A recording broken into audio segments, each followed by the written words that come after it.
నమస్తే sir. Hi. Okay sir. And ఇప్పుడు ఇంకో వార్త ఏంటంటే హీరో తొట్టెంపూడి వేణు మీద ఒక కేస్ అయ్యింది. అంటే బిజినెస్ పర్పస్ కావూరి సాంబశివరావు అని చెప్పేసి ఆయన కేసేశారు. అసలు ఎందుకు కేసు ఉండొచ్చు? ఇంతకు ముందు కూడా ఒక కేస్ అయ్యింది. దీనికి సంబంధించే. అసలేంటి ప్రాసెస్ ఏంటి? Actually Kavuri Sambasivarao garu very big contractor in Delhi. Hmm. National highways ఉంటాయి కదా, హ్మ్. వాటి మీద రోడ్స్ కన్స్ట్రక్షన్ చేయడానికి వేల కోట్ల మీద ఆయన చేస్తప్పుడు నుంచి చాలా కాలం చేస్తున్నాడు. ఇది బిగ్ బిజినెస్ మ్యాన్ ఆయన. ఇప్పుడు already proven and successful business man ఆయన. ఆయనకు ఒక అబ్బాయి ఉన్నాడు. సో ఆయన అంత ఎఫిషియెంట్ కాదు, కానీ నెక్స్ట్ జనరేషన్ ఉంటారు కాబట్టి అతను ఉన్నాడు. అతనితో పాటు వీళ్ళ సేమ్ కమ్యూనిటీ వీళ్ళు.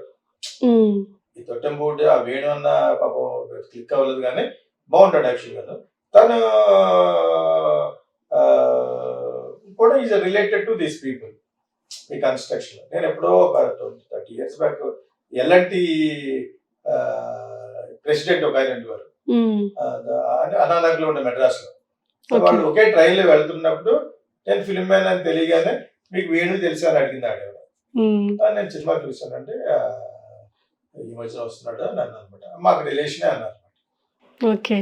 వాళ్ళు ఎవరు రామకృష్ణ గారు అని ప్రెసిడెంట్ ఆఫ్ ఎల్ఎన్టీ, అప్పుడు వాళ్ళ ఫ్యామిలీ అనమాట. అప్పుడు తెలిసి నాకు ఇతను ఈ కమ్యూనిటీ అని చెప్పేసి. కమ్యూనిటీ ఎంత ఏముంది, కావచ్చు సంవత్సరం ఒక అమ్మడు. సో వాళ్ళు రిలేషన్ అయి ఉంటుంది. ఆ రిలేషన్ లో పెద్ద కాంట్రాక్ట్ ఆయన ద్వారా వచ్చింది. అందులో ఈ అబ్బాయి కూడా పార్ట్నర్ అయ్యాడు. ఇచ్చినట్టున్నారు బికాస్ కావాలి సంవత్సరం గారు అబ్బాయి ఇంకొక పార్ట్నర్ ఇవ్వాల్సిన అవసరం ఉండదు. వాళ్ళే పెద్ద కాంట్రాక్టర్స్. వీళ్ళకి చాలా దగ్గర బంధువు అనమాట. నాకంటే వీళ్ళు ఇంకా ఇండస్ట్రీలో ఉన్న వాళ్ళు చెప్తే వాళ్ళకి బాగా తెలుస్తుంది.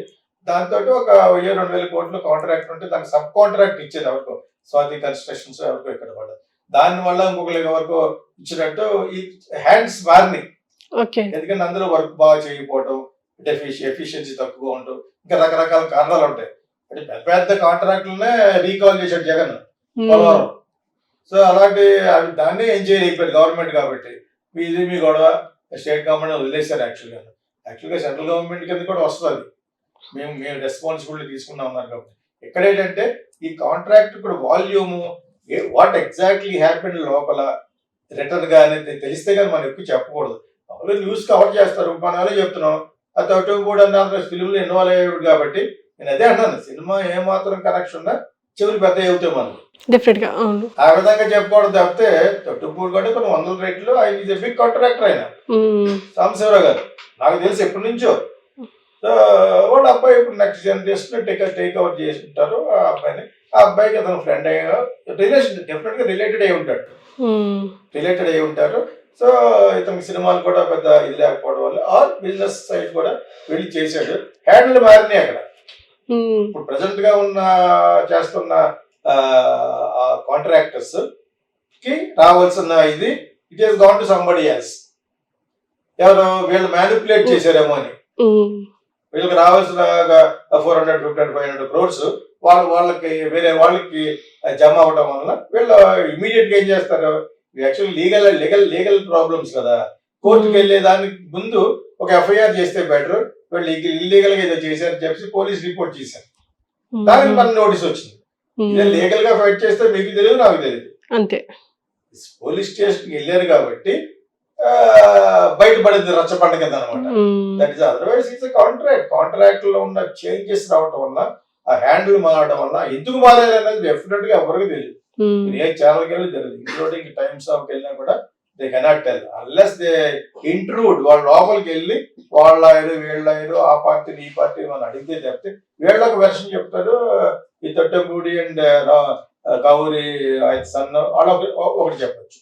ఈ మధ్యలో ఇంకొకళ్ళు ఎవరో ఉన్నారు ఆ కాంట్రాక్టర్స్, వాళ్ళు వేరే వెర్షన్ చెప్పచ్చు. Some malpractice, some exploitation, ఇది కరెక్ట్ వర్డ్ జరిగింది. తప్పు కదా, పెద్ద ఇట్స్ బిగ్ మనీ. ఆ బిగ్ మనీ అనేది ఇన్వాల్వ్ ఎక్కడైతే అయిందో, అది ఎప్పుడైతే ఒకరికి రావాల్సిన ఇంకోళ్ళకి వెళ్ళిందని అన్నారో, కేసు వేసారో, definitely it will come to our notice. Because that ఒక చిన్న ఫిలిం లింక్ ఉంది. ఆయన ఎప్పుడో సినిమాలో చేశాడు, దాని తర్వాత కొంచెం క్లిక్ అవ్వక మళ్ళీ వెళ్ళిపోయాడు. మళ్ళీ ఇంకొక 1-2 సినిమా చేశాడు. యాక్చువల్గా బాగుంటాడు. ఈ మధ్య వెబ్ సిరీస్ కూడా చేశాడు అతను. సో అతను ఏదో ఒక విధంగా ఒక లైమ్ లైట్ లో ఉండడానికి ప్రయత్నిస్తూ అతను బికాస్ అతను బాగుంటాడు. యాక్చువల్గా నల్లగా ఉంటాడు, కానీ హైట్ గా 6 feet ఎంత ఉంటాడు అతను. By all means is good actor also. First Trivikram Srinivas and Bhaskar direct చేసిన సినిమాలో కూడా పెద్ద హిట్ అది స్వయంవరం. అనుకుంటా, చాలా బాగుంటుంది. లయ యాక్ట్ చేస్తుంది లయ. కదా. సో దాని తర్వాత కూడా కొన్ని కొన్ని మంచి మంచి సినిమాలు వచ్చినాయి. ఆ, ఎందుకో క్లిక్ కాలేదు. క్లిక్ అంటే మనోడు ఏంటంటే ఒక సినిమా ఫ్లాప్ అయితే మా చూడడం అంతే. అప్పుడప్పుడే బయట వస్తున్నారు. బట్ అతను ఈజ్ ఎ గుడ్ యాక్టర్. అంటే అతనికి ఒక డిఫరెంట్ క్యారెక్టర్స్ ఇవ్వచ్చు యాక్చువల్గా. తీసి పడే యాక్టర్ కాదు, మంచి హైట్ అయి ఉంటాడు. ఆ సినిమాకి లింక్ కాబట్టి ఇది ఈ కేసు మనం మాట్లాడుతున్నాం. ఈ పెద్ద మాట్లాడుకోవాల్సిన ఇటువంటి గోల్ ఉంటాయి. కాంట్రాక్టర్స్ మారుతూ ఉంటారు కదా, కాంట్రాక్ట్ మార్చేస్తూ ఉంటారు. ఎగ్జాక్ట్లీ. ఏమాత్రం కొన్ని ఫ్లాస్ ఉన్నా ఆ మార్పిడిలో జరిగిన గందరగోళం. అతను ఒకటి సినిమాలో ఇన్వాల్వ్ కాబట్టి ఇప్పుడు కావచ్చు ఆఫీసర్ అబ్బాయి మనకు తెలియకపోవచ్చు. సాధారణ బిజినెస్ లో అందరికి తెలుసు పవర్ ఆఫీసర్ అబ్బాయి తెలియదు ఎవరు ఉండరు. Is very very big contract. So నేను 10-15 సంవత్సరాలు కదా ఢిల్లీలో ఏదో చేస్తున్న టైంలోనే ఇతని తరపున పనిచేసి ఒక లీగల్ పర్సన్ నాకు బాగా తెలుసు. ఒక అతను మురళి అనుకుంటా, అతను చెప్తూ ఉండేవాడు పెద్ద కాంట్రాక్టర్ అని. దాని తర్వాత తెలిసింది ఈయన గురించి. సో చేత is himself a big contractor యాక్చువల్గా. వాళ్ళ రిలేషన్ కాబట్టి ఇతను ఎక్కువ ఫోకస్ చేస్తారు మనం అంతా. అంతే అంతే సరే. అంటే సినిమా అన్నట్టు సినిమాలో ఉన్నాడు కాబట్టి. సో అతను ఏదో ఒక విధంగా ఒక లైమ్ లైట్ లో ఉండడానికి ప్రయత్నిస్తూ అతను ప్రయత్నాలు అతను బాగుంటాడు యాక్చువల్గా. నల్లగా ఉంటాడు కానీ హైట్ గా 6 feet ఎత్తు ఉంటాడు అతను. By all means is good actor also. First Trivikram Srinivas and Bhaskar direct చేసిన సినిమాలో కూడా పెద్ద హిట్ అది స్వయంవరం. అనుకుంటా, చాలా బాగుంటుంది. లయ యాక్ట్ చేస్తుంది కదా. సో దాని తర్వాత కూడా కొన్ని కొన్ని మంచి మంచి సినిమాలు వచ్చినాయి. ఎందుకో క్లిక్ కాలేదు. క్లిక్ అంటే మనోడు ఏంటంటే ఒక సినిమా ఫ్లాప్ అయితే మా చూడడం అంతే. అప్పుడప్పుడే బయట వస్తున్నారు. బట్ అతను ఈజ్ ఎ గుడ్ యాక్టర్. అంటే అతనికి ఒక డిఫరెంట్ క్యారెక్టర్స్ ఇవ్వచ్చు యాక్చువల్గా. తీసి పడే యాక్టర్ కాదు, మంచి హైట్ అయి ఉంటాడు. ఆ సినిమాకి లింక్ కాబట్టి ఇది ఈ కేసు మనం మాట్లాడుతున్నాం. ఈ పెద్ద మాట్లాడుకోవాల్సిన ఇటువంటి గోల్ ఉంటాయి. కాంట్రాక్టర్స్ మారుతూ ఉంటారు కదా, కాంట్రాక్ట్ మార్చేస్తూ ఉంటారు. ఎగ్జాక్ట్లీ. ఏమాత్రం కొన్ని ఫ్లాస్ ఉన్నా ఆ మార్పిడిలో జరిగిన గందరగోళం. అతను ఒకటి సినిమాలో ఇన్వాల్వ్ కాబట్టి ఇప్పుడు కావచ్చు ఆఫీసర్ అబ్బాయి మనకు తెలియకపోవచ్చు. సాధారణ బిజినెస్ లో అందరికి తెలుసు పవర్ ఆఫీసర్ అబ్బాయి తెలియదు ఎవరు ఉండరు. Is very very big contract. So నేను 10-15 సంవత్సరాలు కదా ఢిల్లీలో ఏదో చేస్తున్న టైంలోనే ఇతని తరపున పనిచేసి ఒక లీగల్ పర్సన్ నాకు బాగా తెలుసు. ఒక అతను మురళి అనుకుంటా, అతను చెప్తూ ఉండేవాడు పెద్ద కాంట్రాక్టర్ అని. దాని తర్వాత తెలిసింది ఈయన గురించి. సో చేత is himself a big contractor యాక్చువల్గా. వాళ్ళ రిలేషన్ కాబట్టి ఇతను ఎక్కువ ఫోకస్ చేస్తారు మనం అంతా. అంతే అంతే సరే. అంటే సినిమా అన్నట్టు సినిమాలో ఉన్నాడు కాబట్టి.